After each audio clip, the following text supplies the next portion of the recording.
ಅರಮನೆಯ ಆವರಣದಲ್ಲಿ ಸ್ವಚ್ಛತೆಯನ್ನು ಕಾಪಾಡಲು ಈ ಮೂಲಕ ಪ್ರವಾಸಿಗರಲ್ಲಿ ಕೋರಲಾಗಿದೆ.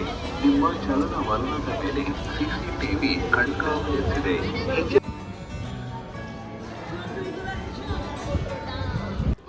അപ്പോൾ ഇന്ന് നമ്മൾ കാണാൻ പോകുന്നത് മൈസൂർ പാലസ് ആണ്.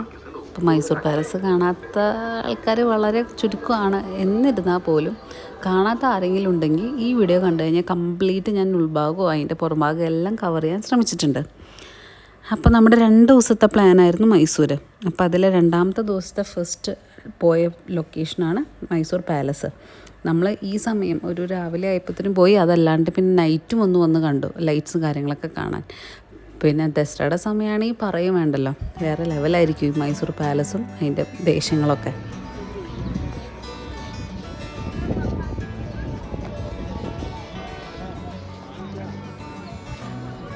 മൈസൂർ പാലസിനെ കുറിച്ച് പറയുകയാണെങ്കിൽ ചരിത്രത്തിൽ ഒരുപാട് നല്ല പ്രസിദ്ധമായൊരു ഇടം നേടിയ ഒരു പ്ലേസാണ് മൈസൂർ പാലസ്. ഇതിൻ്റെ മറ്റൊരു പേരാണ് അംബ വിലാസ് പാലസ്.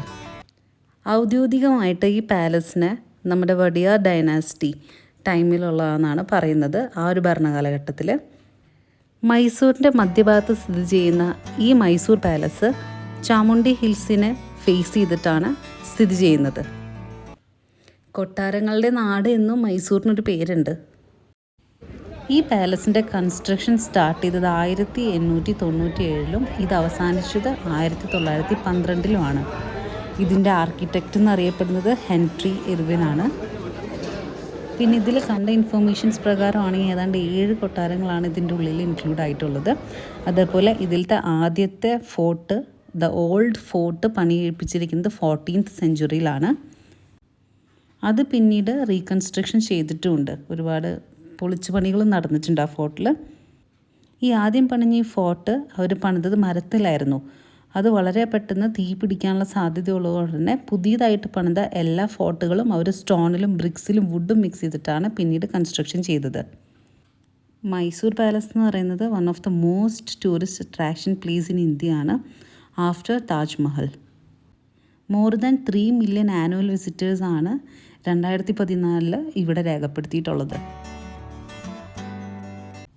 ഇൻഡോ സാർസനിക എന്നറിയപ്പെടുന്ന വാസ്തുശൈലിയാണ് മൈസൂർ കൊട്ടാരത്തിൻ്റെ നിർമ്മാണത്തിൽ നമുക്ക് കാണാൻ സാധിക്കുക.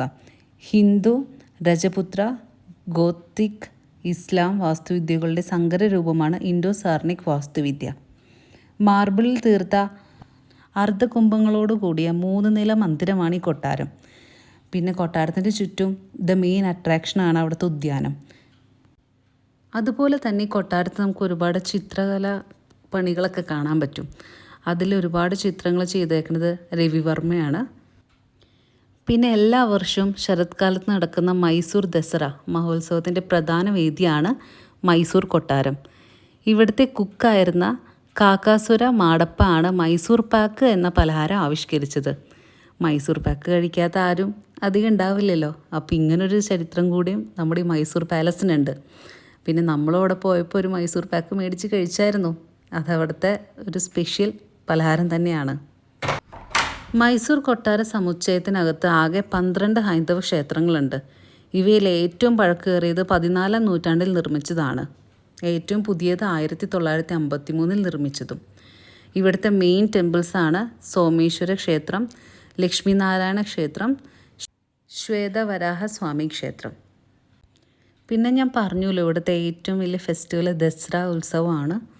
10 ദിവസത്തോളം നീണ്ടു നിൽക്കുന്ന ഈ മൈസൂർ ദസറയുടെ മെയിൻ അട്രാക്ഷനാണ് 1,00,000 ബൾബുകൾ ഉപയോഗിച്ച് ദിവസവും വൈകിട്ട് 7 മണി മുതൽ രാത്രി 10 മണി വരെ പ്രകാശിക്കുന്ന മൈസൂർ പാലസ് ആണ്. നമ്മളവിടെ പോയപ്പോൾ ഈ ലൈറ്റ് പ്രതീക്ഷിച്ചായിരുന്നു, പക്ഷേ ദസറയുടെ ടൈമിലാണ് നമുക്കിത് കാണാൻ പറ്റുക. ഞങ്ങൾ പണ്ടൊരിക്കൽ പോയപ്പോൾ നമുക്ക് ആ ലൈറ്റ് കാണാനുള്ള ഭാഗ്യം കിട്ടിയിട്ടുണ്ട്. ഇതിൻ്റെ പണികൾക്ക് മാത്രമായിട്ട് എല്ലാ വർഷവും 10 മില്യൺ രൂപ വരെ ചെലവഴിക്കുന്നുണ്ട്. ഈ ലൈറ്റിനുപരി പാലസിൻ്റെ മുമ്പിൽ കർണാടക സംസ്ഥാനത്തിൻ്റെ സാംസ്കാരികതയും മതപരമായ വിവിധ നൃത്തരൂപങ്ങളും സംഗീതം, സാംസ്കാരിക പരിപാടികൾ എല്ലാം നടക്കുന്നുണ്ട്. അതോടൊപ്പം തന്നെ ഗംഭീരമായൊരു ഘോഷയാത്രയും മേളകളും പ്രദർശനങ്ങളും എല്ലാം ഇവിടെ ആ ടൈം ആകുമ്പോൾ ഒരുക്കിയിട്ടുണ്ടാവും. ആ പ്രദേശം ഫുള്ള് ഒരു ഉത്സവലഹരിയിലായിരിക്കും ഈ ദസറ ടൈമിൽ. അതേപോലെ തന്നെ ആന, കുതിര പരേഡുകൾ, കായിക മത്സരങ്ങൾ, ചലച്ചിത്രമേളകൾ മുതൽ പൈതൃക ടൂറുകൾ, യോഗ, ഗുസ്തി എന്നിവ വരെ ഈ സമയങ്ങളിൽ ഇവിടെ ഉണ്ടാകാറുണ്ട്.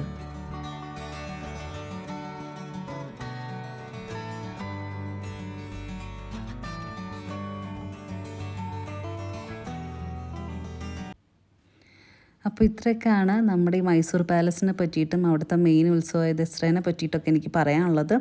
ഇതല്ലാതെ ഒരുപാട് ഇൻഫർമേഷൻസ് നിങ്ങൾക്ക് അവിടെ പോയി കഴിഞ്ഞാൽ അവിടുന്ന് ഗൈഡുകളുണ്ട്, അവർ പറഞ്ഞുതരും. അതേപോലെ കാണാനാണെങ്കിൽ ഒരുപാട് കാര്യങ്ങൾ കാണാം. ഓരോ കാഴ്ചകൾ കാണുമ്പോഴും അല്ലെങ്കിൽ ആ കൊട്ടാരത്തിൽ ഓരോരോ വസ്തുക്കൾ കാണുമ്പോഴും നമുക്ക് ഒരുപാട് ഓർമ്മകളാണ് വരുന്നത്. ഒരുപാട് സിനിമകളായിട്ട് നമുക്ക് റിലേറ്റ് ചെയ്യാൻ പറ്റും. ഞാൻ ഇതിൽ കൂടെ നടക്കുമ്പോഴൊക്കെ എനിക്ക് ഫീൽ ചെയ്യുന്നുണ്ട്, ഞാൻ ഈ നടന്ന സ്ഥലങ്ങളിൽ തന്നെ പണ്ട് ഒരുപാട് രാജാക്കന്മാരും രാജ്ഞിമാരൊക്കെ നടന്ന വഴിയല്ലേ എന്നൊക്കെയുള്ള ഓർമ്മകളൊക്കെ നമുക്ക് വരും. പിന്നെ നടക്കുന്ന വഴി ചുമരുകളിലായാലും എല്ലായിടത്തായാലും നല്ല നല്ല കൊത്തുപണികളും കാര്യങ്ങളൊക്കെ കാണാം. ഈ എൻറ്റയർ കൊട്ടാരത്തിൻ്റെ ഒരു ഭാഗം മാത്രമേ നമുക്ക് കാണാൻ പറ്റുന്നുള്ളൂ.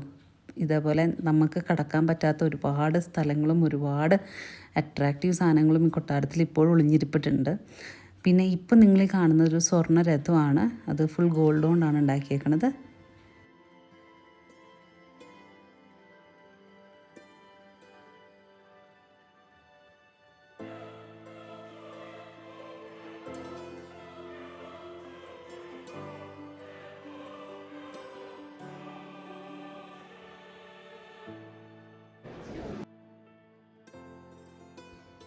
ഈ എൻറ്റയർ മൈസൂർ പാലസിൽ എൻ്റെ ഒരു ഫേവറേറ്റ് പ്ലേസാണ് നിങ്ങളിപ്പോൾ ഈ കാണുന്നത്.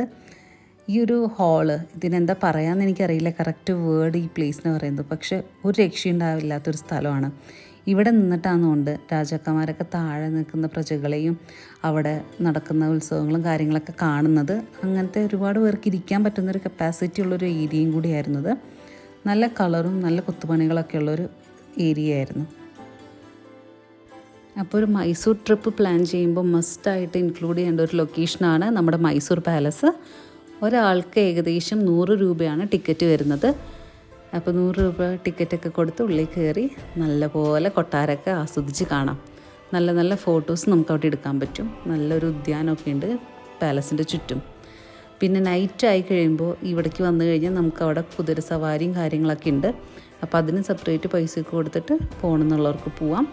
അപ്പോൾ അതൊക്കെ നൈറ്റാണ് കൂടുതലും അവൈലബിൾ ആയിട്ടുള്ളത്.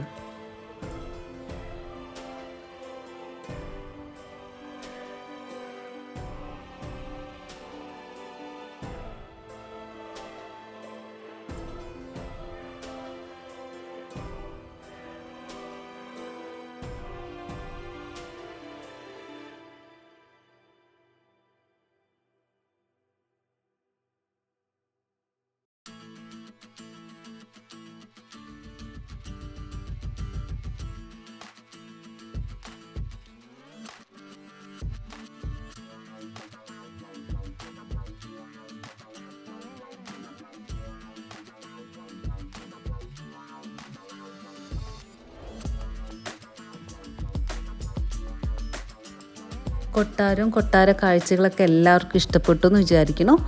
അപ്പോൾ ഇനി നമ്മൾ ഈ മൈസൂർ കണ്ട മറ്റ് പല സ്ഥലങ്ങളിലെയും ലൊക്കേഷനും കാര്യങ്ങളൊക്കെ ആയിട്ട് വീഡിയോ അപ്ലോഡ് ചെയ്യുന്നതായിരിക്കും. അപ്പോൾ എല്ലാവർക്കും ഇഷ്ടപ്പെട്ട് കഴിഞ്ഞാൽ എല്ലാവരും ലൈക്ക് ചെയ്തോ, ഷെയർ ചെയ്തോ, സബ്സ്ക്രൈബ് ചെയ്യാനും മറക്കണ്ട ചാനൽ. അപ്പോൾ വേറെ വിശേഷങ്ങളായിട്ട് മറ്റു പല സ്ഥലങ്ങളിലെ അട്രാക്ഷൻസൊക്കെ ആയിട്ട് നമുക്ക് വേറെ വീഡിയോസിൽ കാണാം. അപ്പോൾ എല്ലാവരും ടേക്ക് കെയർ ചെയ്യുക. ബൈ.